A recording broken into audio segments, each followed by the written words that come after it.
Why construction? What motivated you? To be honest, I think when you're younger in construction, you have to be quite good at what you do to earn the respect of your peers. Probably the biggest challenge was that you can sort of be, when you're like a trainee in any industry really, it's quite hard, I think, to build yourself up to a high level whilst you're still young. I think most people have to get older and generate that experience before they can progress to sort of higher levels, should we say. That's probably my biggest challenge.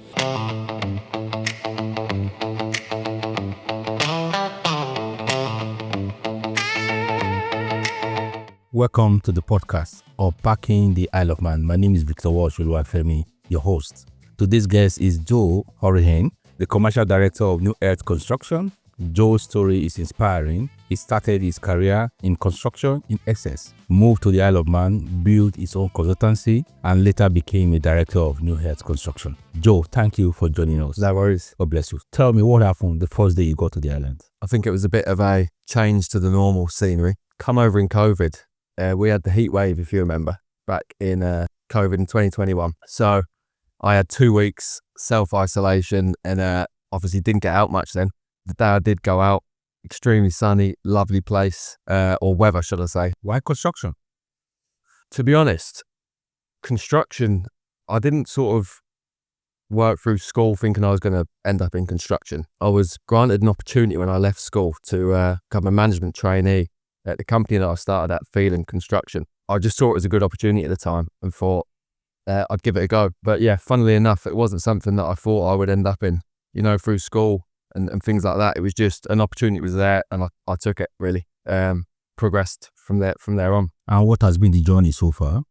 So started at Feeling Construction. That was a company in Essex. So they done like hotel fit outs, casino fit outs, quite high-end commercial refurbishment projects throughout the UK. That was sort of my first 4 years, I suppose. I worked in London, Scotland, Derby, places like Skegness. So got around the UK, really broadened the horizons, got to see a bit of England. Yeah, that was the start of the journey, really. Any specific challenges? I think when you're younger in construction, you have to be quite good at what you do to earn the respect of your peers. Probably the biggest challenge was that you can sort of be, when you're like a trainee in any industry really, it's quite hard, I think, to build yourself up to a high level whilst you're still young. I think most people have to get older, generate that experience before they can progress to sort of higher levels. Yeah, that's probably my biggest challenge. Okay, so in construction, what causes more problems? Poor artistry or poor commercial control? Both. I think your site guys and your operational team would probably say poor artistry. The guys on the commercial side would obviously lean to say that if you don't get that right, you'll face more problems. Yeah, I mean, poor commercial control for me, because if you haven't got your cash right, your cash flow, if you're not pricing your jobs right, then there won't be a business. Mm-hmm. The artistry is massive as well. But for me, commerciality is everything, especially in the business. So you are a director at the New Earth Construction. Yeah. Can you tell me about what do you mean by New Earth? Are you trying to create a new world or something? Yeah, essentially. So New Earth Construction, it wasn't founded by myself. It's founded by a guy called Sam Patmore. He founded New Earth with the idea of building self-sufficient estates of houses, if you like, sustainable building methods past the likes of your solar panels and your air source heat pumps, which is what everyone tends to use these days. He wants to take it to the next level, really. That was where the name come from, New Earth. The issue with that is most estates these days, you have to build them to make money, so there's not many people out there that want to invest. Yes. They all spend the extra 100% on build costs to make something really special. Mm-hmm. So we haven't been able to quite get that element off the ground. I mean, we try and be sustainable and we try and do what we can, but you need a next level investment partner that wants to take it to the level of, I'm not doing this just for money purposes. I'm doing this to create something special, and something different, something that hasn't been done before. That's where the name come from. But I said, I can't take credit for that. And that was a good friend and the managing director, Sam. Yeah, and I mean, I like the name. I mean, for a construction company, Yes. it's right. You know, New Earth. About sustainable development. Exactly. Yeah. That's what it says. That's what it says on the tin. And most importantly, you are in the Isle of Man. So Yeah, and we are big on sustainable development as well. exactly. Yeah. Yeah, I mean, we're part of UNESCO, which is the basically the whole island is the biosphere. You know yourself, the special place, beautiful place. Yeah. So sustainability is it's really pushed over here. That's why I would quite like the Isle of Man to be a pilot and a pioneer for one of these self-sufficient estates. I think it'd be great for the Isle of Man to one day try and push something like that and show England how it can be done potentially. So what convinced you to stay back on the Isle of Man? So I was working in construction in England 3 or 4 years and going through the everyday rigmaroles of what living in England was, which is your 9 to 5 commute to London and basically being caught in the rat race is what I like to call it. My father moved to the Isle of Man in about 2018. Was it the one that convinced you?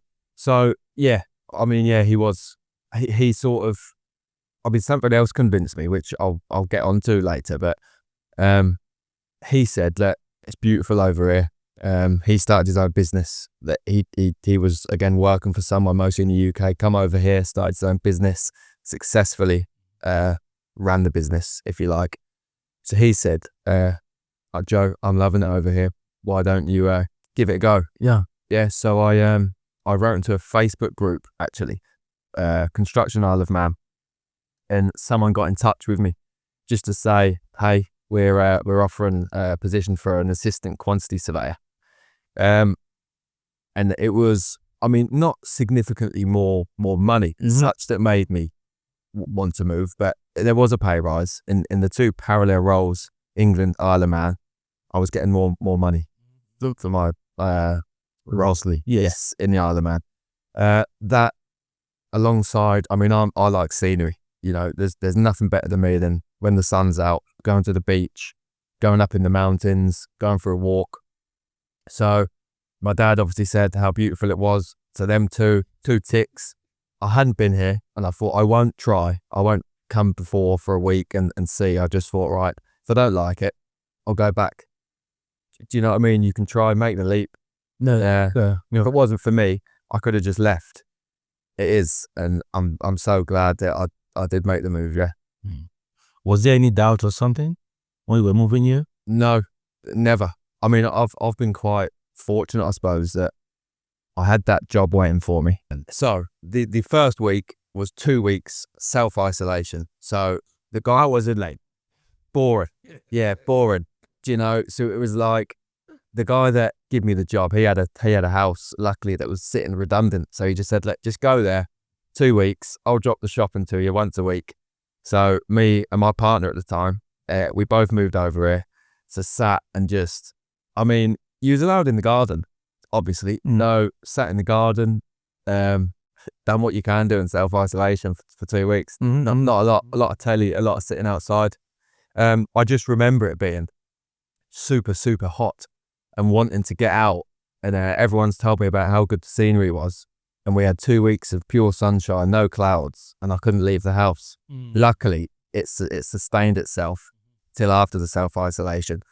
The Isle of Man summer isn't the best. It's not like Yes. or anything like that. But that year was unbelievable. It was for all of England. I'm sure the listeners can probably remember 2020 or 2021. There was like a drought basically, and I just remember I was lucky that my first 4, 5, 6 weeks in the Isle of Man were pure sun basically. So we was getting out every day once we could and finding different beaches and getting up in the hills. I had a dog at the time, so taking the dog out for lots of walks. And it was, like I said, never looked back. You know, from that moment, then I started work. Work was successful. I worked hard, built my way up. And it was just, there hasn't been a moment of looking back for me. I can miss family at times. Yes. You know, I'm fortunate enough that I can go back and see him, you know, once every couple of months or once a year. It has been at times that you can get on a flight and you can go back. Some people think you move away and you're on the other end of the world, but you're not. You're a flight and a boat journey away, you know? So you're moving locally, you get a job, you settle down. Yeah. And have you found more opportunities within the islands? For sure. Like, this is something I always say to friends back home. I've tried to get them to move. Just to say, like, when you do successfully in life, or when you're working hard and you start to do better for yourself. I mean, I want that for my people back home that I know, my friends, you know, I want them to be on a similar trajectory, should we say. So I've always said to some of the guys I know that are in groundworks or metalwork, and they're basically just in the rat race, is what I say. Just 9 to 5 every day.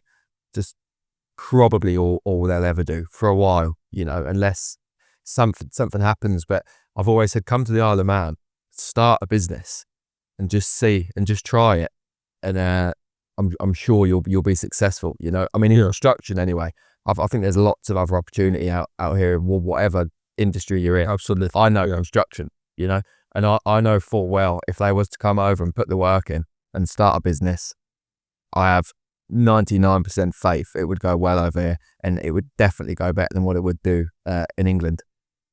So are you able to convince anyone? Were you able to make anyone come to the island? No, not yet. It's a big move, you know. It's like a big move. Yeah, and I come from Essex, so Essex is very different to the Isle of Man. Absolutely. Quite built up. I mean, like I said, I'm inclined to like scenery and walking. If you like shopping and the high life and the city life, yes, it might not be for you, you know. And a lot of my friends like that, you know, or they've got children there, and there's a lot of upheaval to move both of the children over to the Isle of Man, or however many children they have. I had my children here, luckily.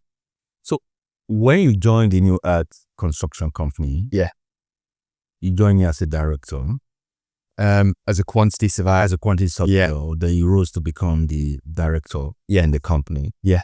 And what intrigued you about the fact that you are going to sustainable development housing building for the island? Yes.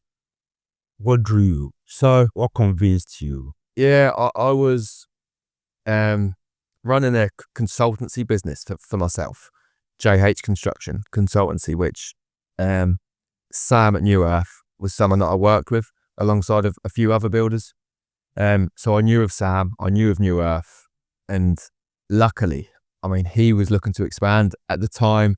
I wasn't looking for a job, should we say, but he got in touch and said, "Hey, do you want to grow this? Do you want to grow this business with me?"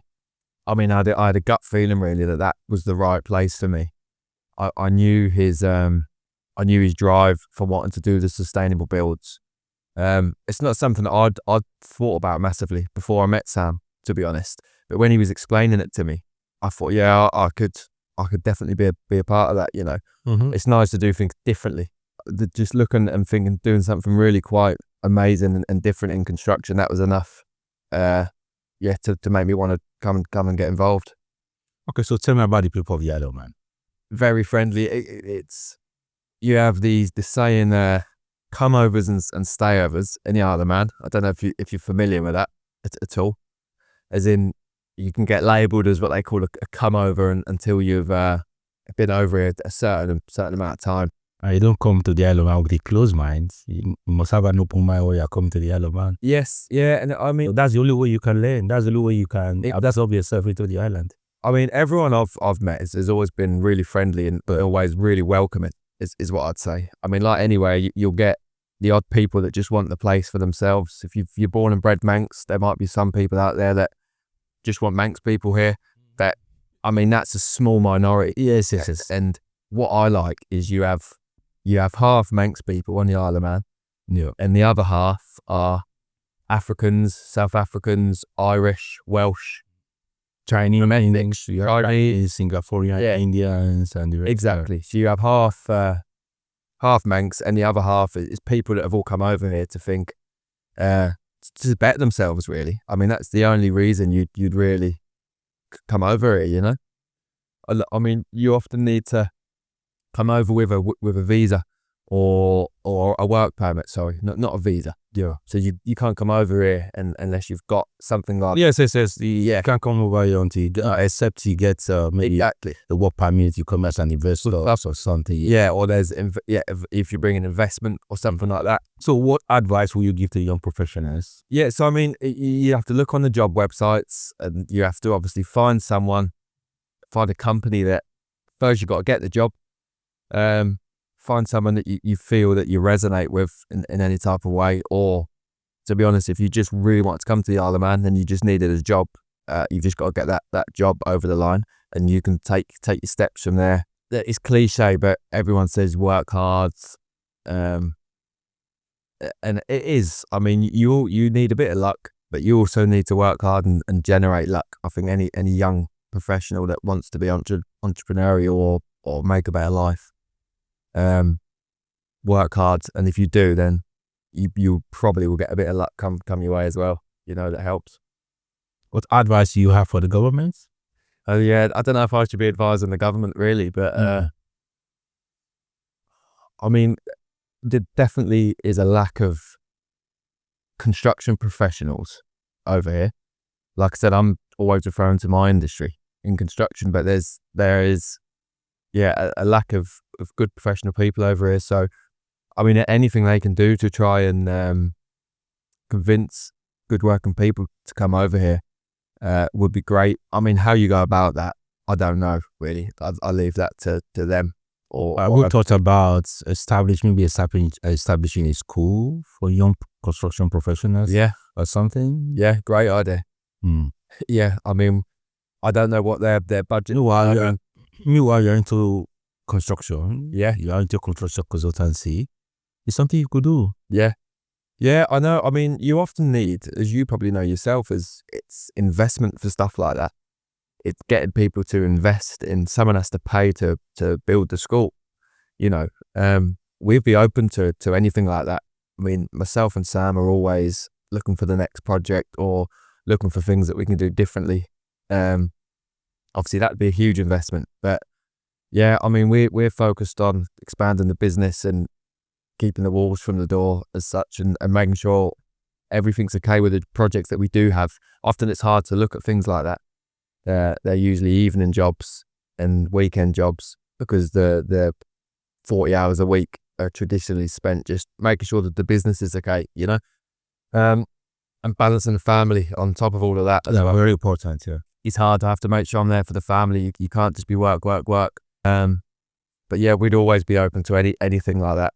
But like I said, it's getting the initial investment, which is the hard bit. So what's your next big move? We're looking at doing some developments ourselves. Unfortunately, these will be like a traditional development, your standard house, because that's the only thing we've been able to get the backing for, and that stacks up financially for us at this moment in time. So we're looking to start some of them in the spring of this year. We have got some investment lined up. I knew some people from back home that I got involved, and they come to the Isle of Man actually for a day before they would agree to invest, and they were sold. I mean, we left hoping we would secure the initial investment, or they arrived and we hoped they would give us the initial investment. They left basically saying, get this one done and when can we do the next, because they saw the potential of the Isle of Man themselves in one day. In one day they see it. Yeah, we just want to get the initial one done first, keep it simple. Exactly. They, like I said, it's not a hard place to sell. When you come over and take them for a meal and show them the sites, it's not hard to sell at all. That's amazing. So what's your final word for will-be immigrants to the islands? Yeah, I would say just make the leap is what I would say. It's easier said than done. I was fortunate I had a job lined up, but I come over here with no money as such. I wasn't earning very good money back home, and I didn't have savings. If I can do it, other people can. But I would say speak to people you can in the Isle of Man if you know anyone. See if you can get a job lined up. Good job, yeah. And apply for a job online anyway. Apply for a job online. No. And make the journey or start the journey. And if you work hard and you get yourself around, you will probably be successful in the Isle of Man. Like I said, easier said than done that, but yeah. yeah, that would be my advice. Hopefully construction tradesmen as well. Thank you very much, Joe. No worries. Joe said you can apply for a job online. He applied for a job online and he got his own job. And we have so many job sites. If I go to the Isle of Man official government job sites and apply for a job, you want to come to the Isle of Man. And also, if you think of investments, there are different options. There are different opportunities that are available here on the island. And we advise you, or we encourage you to explore the possibilities that are available here. Wouldn't you rather live on the Isle of Man? Thank you very much, Joe. No worries. See you. Yeah, thank you very much.